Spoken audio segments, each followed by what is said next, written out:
வணக்கங்க. டேய் 2 ஸ்டெப் கீழ இறங்கி நில்றா. என்ன ஆட்டோ ஓட்டுறியா? ஆமா. இது என்ன வாடகை ஆட்டோவா? அந்த ஆட்டோக்கு நான் தாங்க ஓனரு. என்னது ஓனரா? 3 டயரையும் ஒரு தார்பாயை நடுவ தொங்க விட்டா நீ ஓனரா? அப்ப டாடா பிர்லாவையெல்லாம் என்னடா சொல்றது? என்னங்க அநியாயமா இருக்கு? அவங்க உங்க பொருளுக்கு அவங்க ஓனருங்க.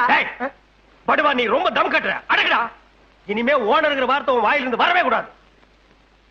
சரி ஒளிஞ்சு போ. தினம் ஆட்டோவில் நம்ம பசங்களை அழைச்சிட்டு போய் கான்வென்ட்ல விட்டுட்டு சாயந்தரமான பத்திரமா கூட்டி வந்து விடணும். என்ன ஏங்க டெய்லி பேசிக்கலாமா இல்ல மாசத்துக்கு பேசிக்கலாமா? என்னடா பேசிக்கிறது? துட்டுங்க. பணம் இல்லாம ஓட்டு வாங்கியா? பணமா? இந்த அஞ்சாசிங்க மருகுபாண்டி கேட்ட பணம் கேட்ட முதல் ஆள் நீதான்டா. நான் நினைச்சேன்னா இந்த ஏரியாவிலேயே நீ ஆட்டோ ஓட்ட முடியாது. ஆமா லைசென்ஸ் வச்சிருக்கியா? ஆர்சி புக் இருக்கா? என்ன அதெல்லாம்? ஆட்டோ லைசென்ஸ் நீ பெரிய ரோடு இன்ஸ்பெக்டர் பாரதேசி நாயே வச்சிருக்கிறது ஒன்றையான ஆட்டோ. சைட்டா நீங்க ரோடு இன்ஸ்பெக்டர் எடுத்தா பேசுவீங்களா? அடிச்சுன்னா